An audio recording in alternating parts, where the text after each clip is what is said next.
اللهم ارحمنا بالقرآن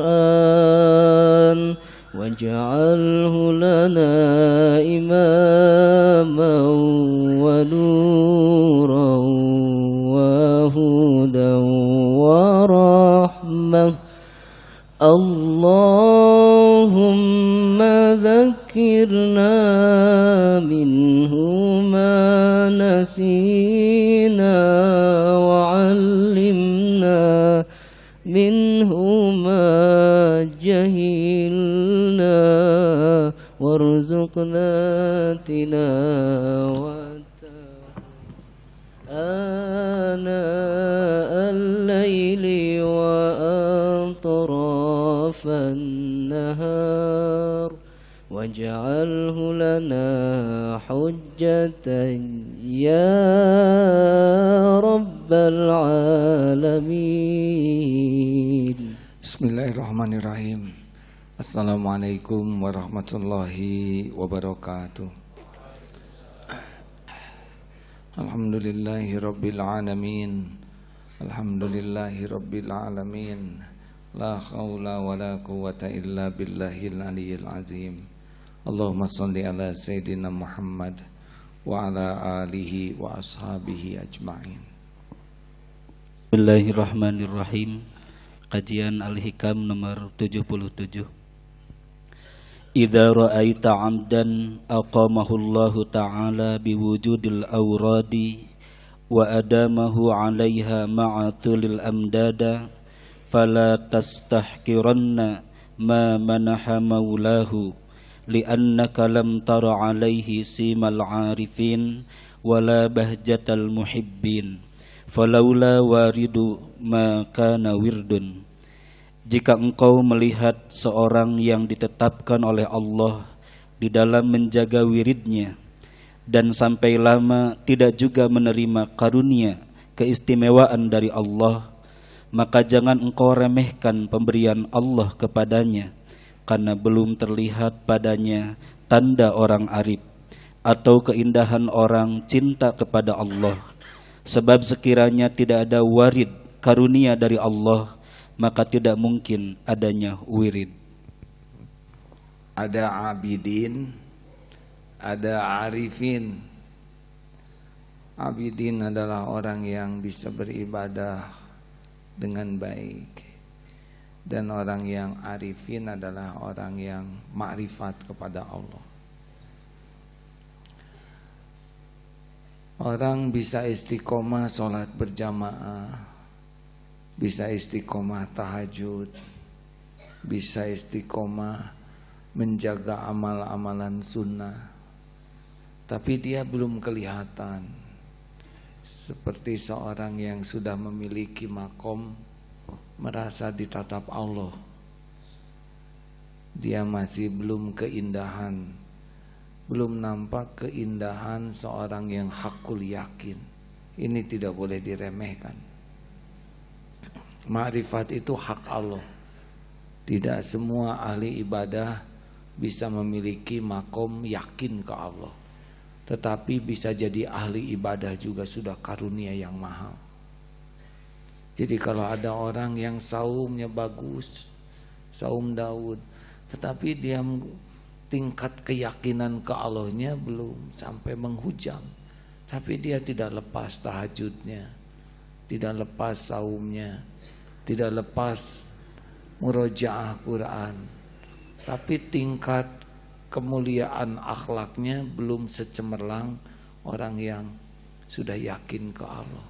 Kalau orang yang sudah arifin, orang yang ma'rifat ke Allah tuh ajeg sekali, tenang, la khaufun alaihim wala hum yahzanun.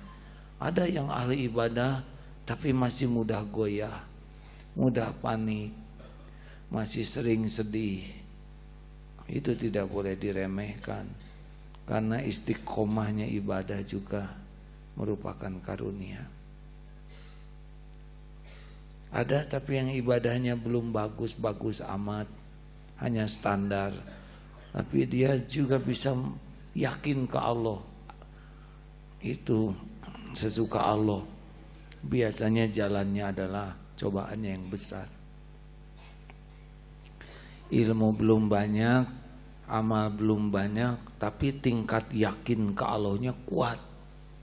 Nah, biasanya ini bisa dilihat ujiannya bertubi-tubi, besar, dalam, pahit, getir. Karena itu yang akan mengikis mata hatinya jadi lebih cemerlang melihat mata hatinya ya, melihat Allah dalam tanda kutip.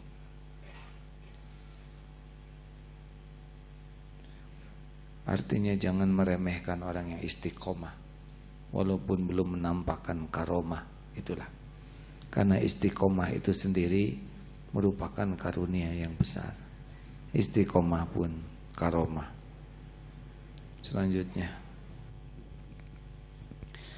qaumun aqamahumul haqqu li khidmatihi wa qaumun ikhtasama bimahabbatihi kullan numiddu haula wa haula'i min ata'i rabbik wa ma kana ata'u rabbika mahdhura. Ada kaum yang oleh Allah didudukkan dalam bagian ibadah semata-mata, dan ada kaum yang diistimewakan oleh Allah dengan kecintaannya. Untuk masing-masing kami Allah memberi karunia dan pemberian-pemberian, dan pemberian Allah tiada terbatas. Allah sendiri yang memilih hambanya. Ada yang diberikan nikmat ibadah, enak dia ngaji, yang lain tidak betah ngaji, dia enak. Ada yang tahan saum, yang lain enaknya makan, dia enaknya saum. Ada yang diberi nikmat wirid, yang lain senang ngobrol, dia senang zikir saja. Tapi dia belum kelihatan seperti orang yang sudah jatuh cinta berat kepada Allah. Namun tubuhnya, pikirannya sudah senang mengamalkan apa yang disukai Allah. Itu pun makom yang hebat hadirin. Gak apa-apa jadi ahli ibadah. Memang tidak semua abidin jadi arifin, tapi setiap yang ahli marifat ke Allah, dia akan berkualitas ibadahnya. Walaupun mungkin tidak selalu harus banyak, tapi tahajudnya bakal berkualitas. Mungkin cuma 2 rakaat tapi sejam setengah. Kita 11 rakaat berapa menit? Itu pun sambil terkantuk-kantuk ya. Ada pertanyaan? Mungkin saudara pengen tahu seperti apakah para pecinta Allah. Saya akan mengulangi lagi kisah tadi pagi ya. Mudah-mudahan fotonya sudah ada di sini. Kemarin bertemu dengan seseorang yang senang membangun masjid tapi merasa banyak dosa. Di antara udah membangun 10 masjid, 2 di antaranya ada kuburan. Kuburan yang punya tanahnya dulu. Ketika dibongkar kuburan mau dipindah, yang mencangkulnya teriak karena ternyata kain kafan masih utuh dan isinya juga masih utuh. Padahal 40 tahun sudah lewat. Saya lihat fotonya. Kain kafan bersih saja. Padahal baju kita ditanam saja di tanah kotor ya. Lebih dramatis lagi, ada satu lagi yang ketika dibongkar 3 kuburan, 3-tiganya utuh dan harum kuburannya. Ada fotonya 3 mayat itu, suami istri, Hafiz dan Hafizah, 60 tahun dikubur. Dari zaman kemerdekaan sampai sekarang, kain kafannya masih utuh, talinya utuh, dan di dalamnya juga utuh. Nah, itulah para kekasih Allah dimuliakan. Dan siapakah jasad yang ketiga? Jasad yang ketiga adalah seorang jawara, preman yang tobat, lalu berguru, lalu mengikuti gurunya.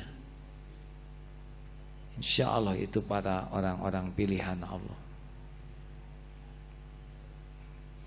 Saya baru lihat 4 mayat sekaligus yang masih utuh, padahal mayat yang ada sekarang 2 hari saja sudah bau busuk. Benar? Belum disimpan di tanah. Ya, semua belatung, cacing, bakteri, semua hamba Allah, makhluk ciptaan Allah, yang semuanya yusabbihu lahu ma fis samawati wa ma fil ard, bertasbih kepada Allah. Bakteri itu bertasbih, belatung bertasbih, cacing bertasbih. Sedangkan Allah kalau cinta kepada seorang hamba, Allah beritahu malaikat Jibril, Jibril, aku mencintai hamba ini, cintailah. Maka malaikat Jibril mencintai hamba kekasih Allah ini. Lalu malaikat Jibril memberitahu semua penghuni langit. Pasti semua malaikat tahu ini kekasih Allah. Lalu makhluk bumi pun dikehendaki tahu, bagi yang dikehendaki Allah tahu, termasuk binatang-binatang. Makanya kalau saudara kekasih Allah, nanti apa cirinya? La khaufun alaihim wala hum yahzanun. Gak ada takutnya oleh siapapun. Takutnya cuma satu, takut tersisih dari sisi Allah. Gak ada takut gak punya uang, dihina, dicaci, diancam, dibunuh sekalipun. Gak ada apa-apanya. Bahaya itu cuma satu, Allah tidak ridho. Dan dia tidak sedih oleh dunia. Ada uang, gak ada uang, punya as kecil saja itu.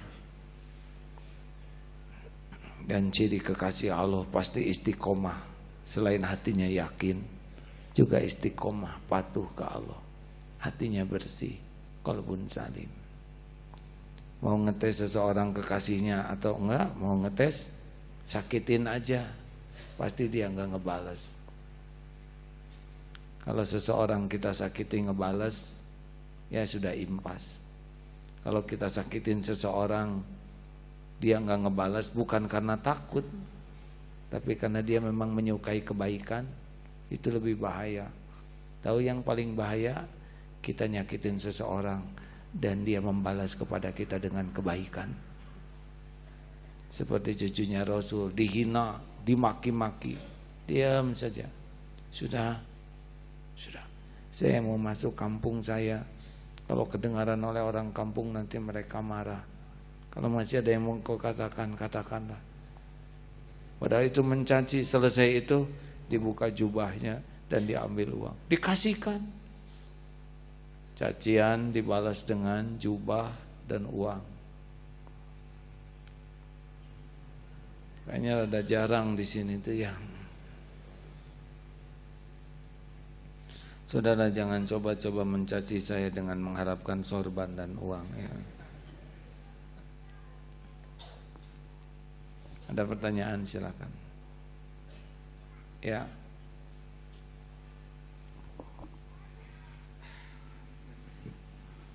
Hadirin, barusan kita meresmikan peletakan batu pertama di Eko Pesantren.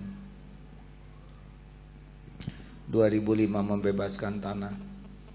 Sampai 2012 kita belum bisa bayar hutang. Izin Allah sekarang masjid jadi, santri ada, pembangunan pesantren dimulai. Belum bayar sepeser pun, ternyata orang-orang sudah membawakan dengan sukacita. Tahu judulnya? Allah yang menggerakkan setiap hambanya. Ya. Bismillahirrahmanirrahim. Assalamualaikum warahmatullahi wabarakatuh. Saya Fauzia dari Bimba AIUEO. Mungkin pernah dengar ini. Saya ingin bertanya, perkenalkan saya bertanya bagaimana hukumnya ini di luar dari tema. Bagaimana hukumnya apabila seorang yang berilmu tapi menyembunyikan ilmunya? Alhamdulillah, pasti ini adalah rezeki Allah. Saya diberikan kesempatan mengais ilmu di masjid ini dengan dalam acara pengajian Al-Hikam, berkenankah untuk menyingkap makna Al-Fatihah yang sebagai umul kitab yang setiap ayatnya begitu indah menggetar sanubari? Karena saya belakangan ini sedang menikmati menyelam di surat Al-Fatihah setiap ayatnya. Jazakallah khair, barakallahu fiik. Assalamualaikum warahmatullahi wabarakatuh. Apa yang pertama? Orang yang punya ilmu tapi menyimpan ilmunya. Kenapa dia simpan? Kurang tahu. Ilmu diciptakan untuk pemandu amal. Orang yang tidak mengamalkan ilmu kufur nikmat. Ilmu harus disampaikan kepada orang yang memerlukannya. Kalau dia menyembunyikan ilmu, dia kufur nikmat.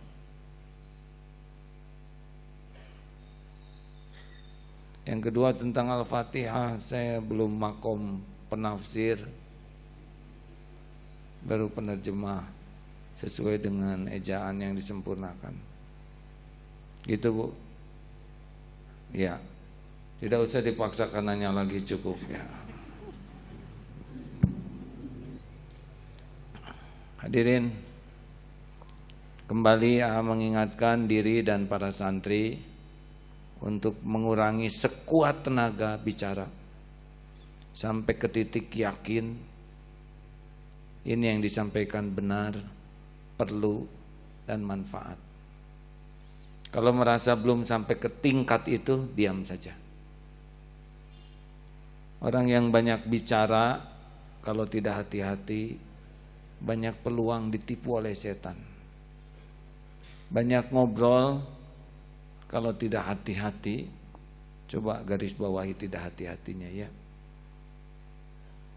Cenderung akan ditambah-tambah supaya kelihatan bagus obrolannya, supaya kelihatan mengesankan, bahkan ingin dikagumi.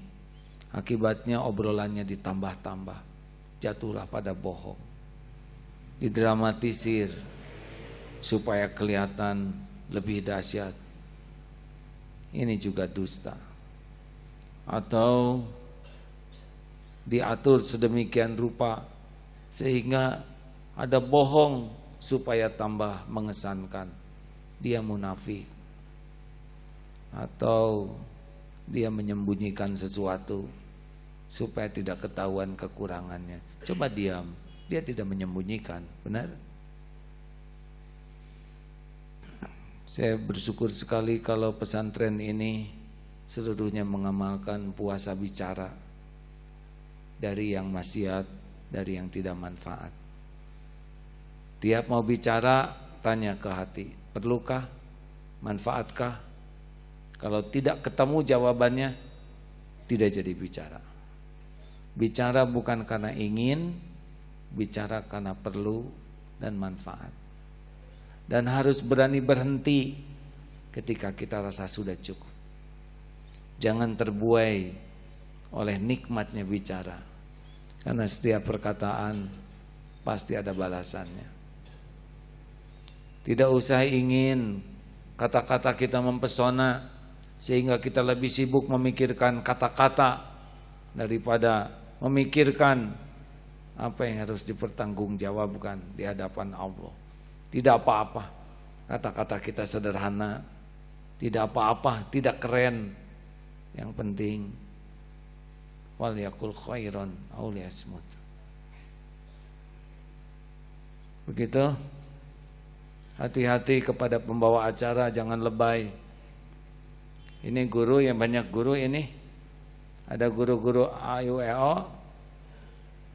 Ini guru-guru acungkan tangan, tamu AYUEO. Oh, alhamdulillah. Bukan tidak boleh bicara Pak Guru, nanti kasihan murid. Tapi bicaralah dengan penuh kendali sehingga tidak lebay, tidak mengada-ada, dan tidak perlu jadi guru yang ingin dikagumi murid. Yang penting jadi guru yang disukai Allah. Titik. Karena guru tidak bisa ngebulak-balik hati murid. Allah yang ngebulak-balik hati. Dan semua murid mencintai kita pun tidak ada apa-apanya kalau Allah tidak suka ke kita. Silakan penanya selanjutnya.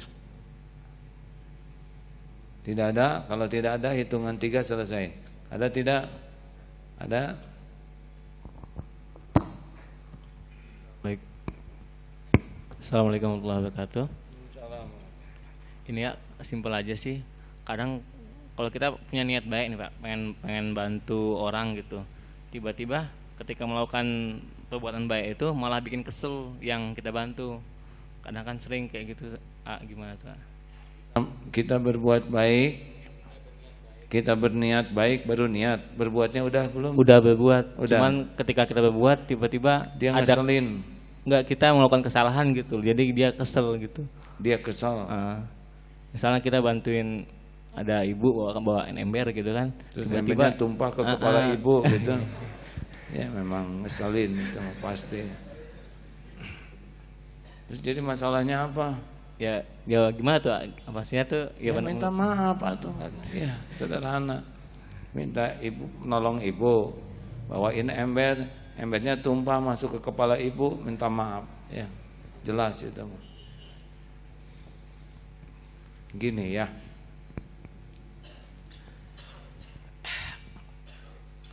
Kita berbuat baik bukan supaya orang lain baik ke kita. Kalau kita berbuat baik supaya orang lain baik ke kita, itu kebaikan kita nggak ikhlas. Kalau mau berbuat baik, ya berbuat baik saja. Orang itu berterima kasih atau tidak, itu bukan urusan kita. Urusan kita adalah berbuat baik dengan ikhlas. Ada kalanya Allah membuat orang berterima kasih. Ada kalanya Allah membuat orang berbuat sebaliknya. Kita sudah kasih 1 juta, cuman 1 juta, orang lain 10 juta, tahu? Kecil banget kamu ngasih. Padahal untuk nyari 1 juta aja sudah pontang-panting luar biasa. Kalau kita jengkel, kita sakit hati, judulnya adalah tidak ikhlas. Tidak apa-apa. Kita sudah sekuat tenaga ngumpulin uang untuk nyumbang, tapi kita tidak mau nyebut nama kita. Ini dari siapa? Ada dari hamba Allah. Kok dikit banget ya tuh hamba Allah, padahal kita pontang-panting pentong. Sudah tidak apa-apa. Babnya beda. Bab kita adalah berbuat baik. Apapun yang dilakukan orang terhadap kebaikan kita itu bab yang bersangkutan. Dan tetap baik. Apapun yang dilakukan orang kalau kita menyikapinya dengan baik. Ada kalanya oleh Allah digerakkan orang itu muji, ada kalanya tidak, ada kalanya nyaci, gak apa-apa, bukan urusan kita. Urusan kita adalah terus saja berbuat baik. Kita sudah jujur, kita dicurigai, ya tidak apa-apa. Tidak harus kok orang percaya ke kita. Yang harus adalah kita jujur. Tapi kalau saya jujur, saya dimarahin, ya nggak apa-apa, dimarahin saja. Tidak bahaya kok dimarahin. Yang bahaya adalah tidak jujur. Tidak jujur berarti Allah yang marah. Orang yang marah ya cuma segitu-gitunya. Benar? Jangan suka takut oleh kemurkaan orang. Allah melihat kok. Allah tahu kita jujur. Cuman episodenya aja lagi diuji, jujurnya karena makhluk atau jujurnya karena Allah. Jangan suka takut. Sekarang ngambek, besok dibalikin hatinya enggak ngambek, gampang. Atau sekarang ngambek, 5 menit kemudian yang ngambek minta maaf juga gampang. Lempeng saja hadirin. Kalau baik, baik saja. Enak dengarnya. Enak dengarnya. Kira-kira mengamalkannya lebih enak tidak? Harusnya lebih enak. Tidak ada yang paling enak dalam hidup ini selain ikhlas. Orang ikhlas adalah orang yang paling merdeka, paling tenang, paling tangguh, paling fokus, paling profesional. Karena dia tidak akan tercuri hatinya oleh penilaian makhluk. Dan balasan dari Allah tidak harus dari tempat yang kita tuju. dari mana saja balasannya. Di sini tidak terima kasih datang dari yang lain. Di sini nggak ngasih uang, Allah datangkan, Allah tahu keperluan kita, tidak usah rewel ya. Terakhir, penanya terakhir ya, ada 2. Kita lihat mana yang takdirnya megang mikrofon duluan. Wah, sing Ridho ya. Bismillahirrahmanirrahim. Barusan sudah dijelaskan. Sebentar, tolong bassnya dikecilkan sedikit Pak Hamim. Bassnya, silakan. Iya, barusan sudah dijelaskan tentang makom orang yang sampai kepada makrifat. Apa usaha yang bisa kita lakukan untuk mencapai makom itu? Satu, tekad. Tidak banyak orang yang pengen dekat dengan Allah. Banyaknya pengen dunia. Kalau tanya ke hati kita, pernahkah kita punya cita-cita ingin jadi hamba pilihan Allah? Sedikit. Dan Allah tahu siapa yang ingin dekat dengannya. Enggak usah pakai ngomong. Ngomong nanti malah direkayasa. Tidak usah nulis di depan pintu rumah, saya pemburu cinta Allah. Kalau mau cinta Allah, kenapa pengumuman sama orang? Dia lebih acting, ingin dicintai. Atau kita baca puisi, ya Allah, duhai cintaku. Padahal Allah tahu dia nggak cinta tuh sama Allah. Dia bikin puisi cinta Allah agar diakui orang sebagai pecinta Allah. Ini main-main, gak akan bisa dekat kalau caranya gitu. Karena dia penuh kemunafikan, ngejual nama Allah dalam tanda kutip demi dia dianggap soleh atau solehah. Pembohong. Allah tahu. Allah tahu. Para pecinta Allah sejati penuh kerahasiaan di lubuk hati. Dan Allah pasti tahu. Gak usah diomongin ke siapa-siapa juga, Allah tahu. Benar? Wa na'lamu ma tuwaswisu bihi nafsu. Wa nahnu aqrabu ilaihi min hablil warid. Wa asirru qaulakum awijharu bih innahu alimun bidatis sudur.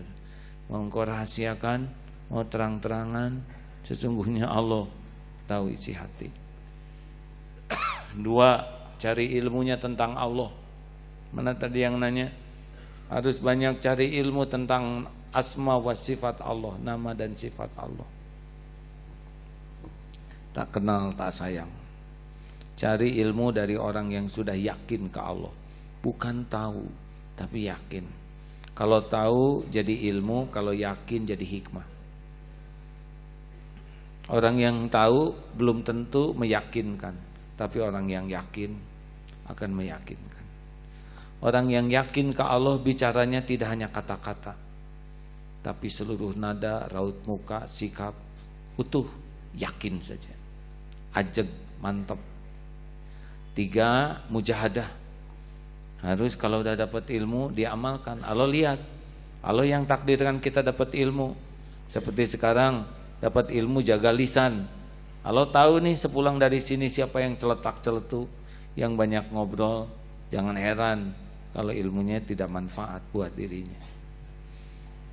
Barang siapa yang mengamalkan ilmu yang ada, Allah akan mewariskan ilmu lain yang belum diketahuinya. Yang keempat, cari lingkungan yang kondusif. Karena teman-teman yang yakin ke Allah akan membantu kita meyakinkan. Bergaul dengan penjual minyak wangi, ikut harum. Bergaul dengan pandai besi, bau bakaran. Saudara ngumpul di sini mau tidak mau jadi tahajud, karena kalau tidur dibangunkan. Mau makan kepaksa saum, tidak ada yang mau dimakan. Hari Senin, hari Kamis, gitulah. Saya barusan bergaul dengan yang nyuguhi tumpeng, jadi makan, ya. Tapi niat saumnya udah dapat. Begitu kan Ustaz? Saya masih perlu fatwa kalau untuk kepentingan pribadi. Tapi kuncinya adalah minta tolong ke Allah. Harus banyak doa. Karena Allah yang memilih siapa jadi pecintanya. Bonus, Dek, silakan.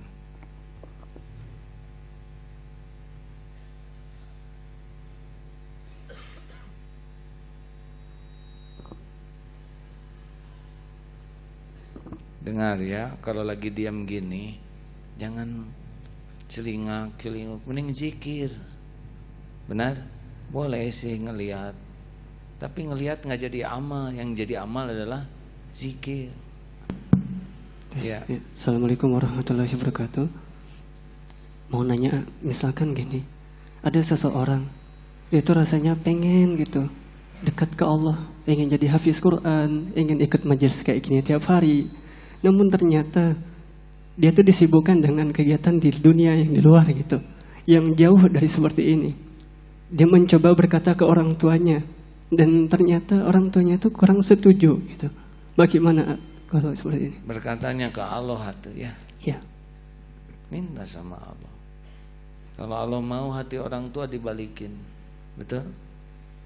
Gak boleh kuat bersandar ke makhluk, karena makhluk tanpa izin Allah gak bisa bawa manfaat. Udah laporan sama Allah. Sebetulnya enggak laporan juga, Allah udah tahu. Ini hambanya pengen dekat dengannya. Usahakan sambil jalan zikir terus. Ya Allah. Tapi udah nggak mungkin semuanya di pesantren, betul? Kalau semua di sini, nanti angkot nggak ada yang nyetir dan penuh lagi di sini.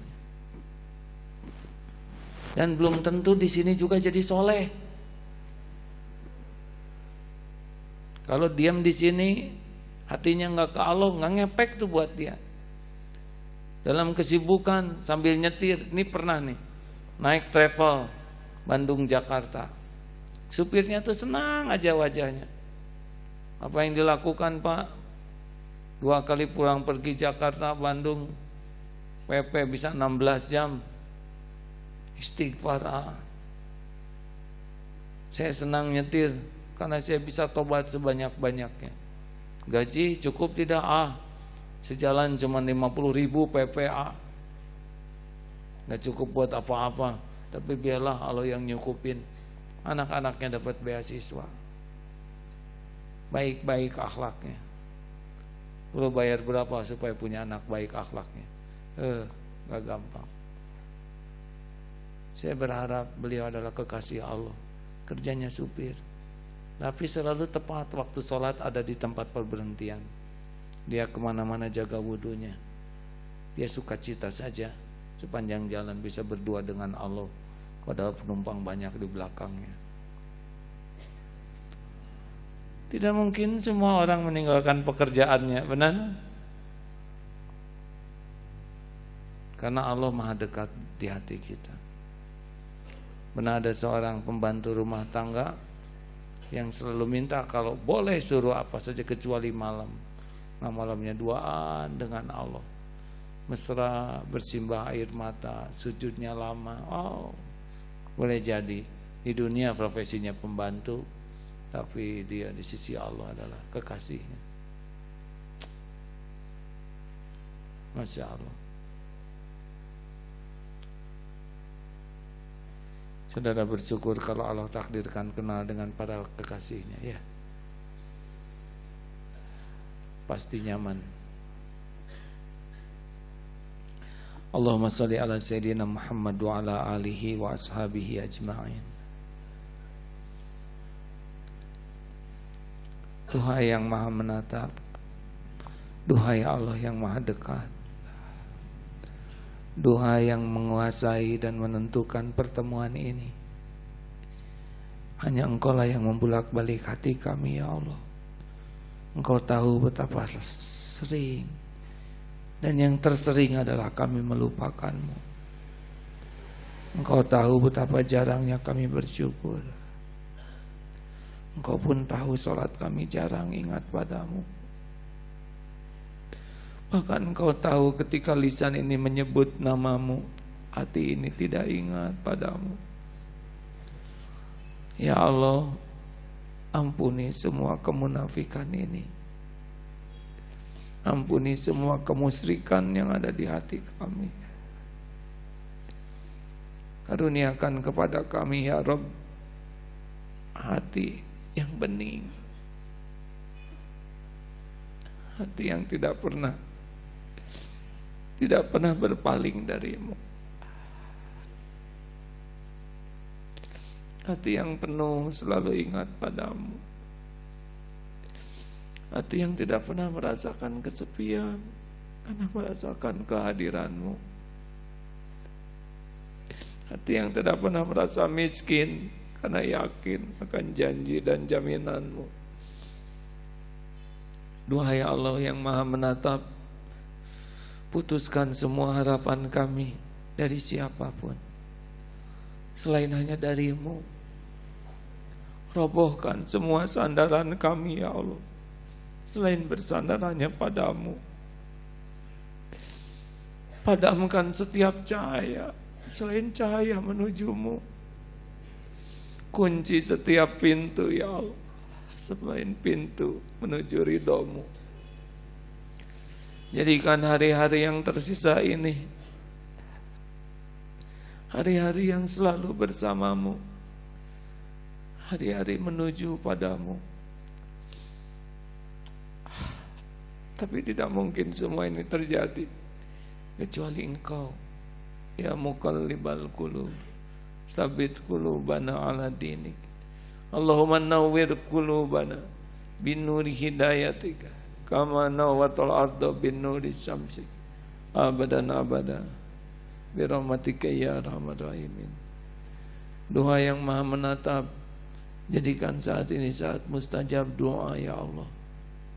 Kami hanya sekedar hamba-Mu, Engkau yang maha baik, maha mengabulkan. Kabulkan doa kami ya Allah. Rabbana taqabbal minna innaka antas samiul alim. Innaka antas samiul alim wa tub alaina innaka antat tawwabur rahim. Amin. Doalah hadirin masing-masing pasti didengar oleh Allah.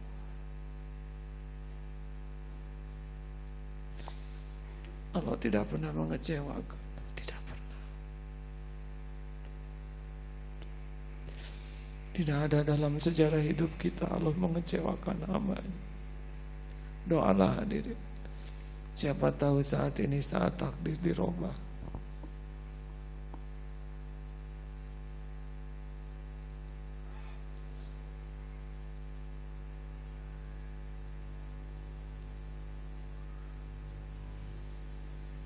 Amin ya Allah. Ya Mujib, ya Mujib. Rabbana atina min ladunka rahmah wa hayyi lana min amrina rasyada. Rabbana atina fid dunya hasanah wa fil akhirati hasanah wa qina azabannar wa adkhilnal jannata ma'al abrar ya aziz ya ghaffar ya rabbal alamin. Subhana rabbika rabbil izzati amma yasifun wa salamun alal mursalin walhamdulillahi rabbil alamin. Alhamdulillah. Terima kasih hadirin. Subhanakallahumma bihamdika asyhadu alla ilaha illa anta astaghfiruka wa atubu ilaik. Assalamualaikum warahmatullahi wabarakatuh.